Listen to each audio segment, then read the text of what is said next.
자생당사, 그 말 누가 했는지 바로 보겠습니다. 박지원 전 국정원장이 당생자사, 자생당사, 당생자사 다 얘기했죠. 당이 살고 자기가 죽어야 국민이 감동하는데 자기만 살고 당이 죽었다라고 비판을 했습니다. 이원욱 의원, 이재명 친구 상처뿐인 영광 축하한다, 저격. 이석현 전 의원, 한 명 살고 다 죽었다. 김혜영 전 의원, 조금밖해의 해를 맡고 있죠. 이재명, 지난 대선에서 제기된 여러 형사적 의혹들 다 해소된 후 당대표 출마하는 게 대한민국과 당에 좋다고 생각한다. 굉장히 비판을 했어요. 형사적 의혹들 해소하라, 먼저. 이 중에서 박지원 전 원장의 표현이 오늘 많이 보도되고 있는데, 자생당사. 박승미 변호사님, 이게 무슨 뜻입니까? 자생당사? 혼자 살고 당은 죽는다는 의미죠.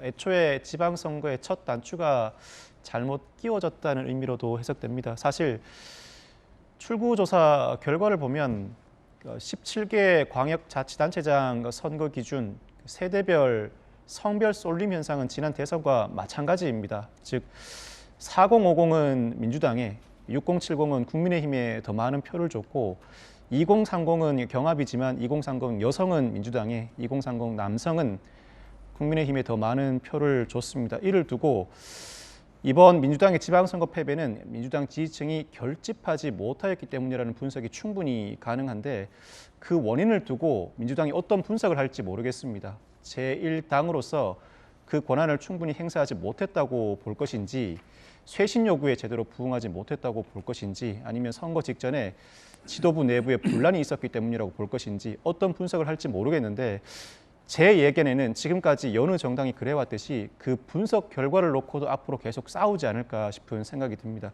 그러나 그와 별개로 이재명 후보나 송영길 후보가 이번 지방자치단체 선거 전면에 나선 것은 패착이 아닐까 싶습니다. 자생당사라는 비판이 충분히 가능할 것으로 보이는데, 대선에서 1000만 표 이상 득표한 인물이 지방선거 전면에 나서서 역할을 해주어야 한다는 주장은 정치공학적 득실 문제입니다. 그렇지만 일반 상식에 부합하지 않는 정치공학적 득실 계산은 선거 결과로 이어지지 않음을 다시 한번 확인할 수 있을 것 같습니다.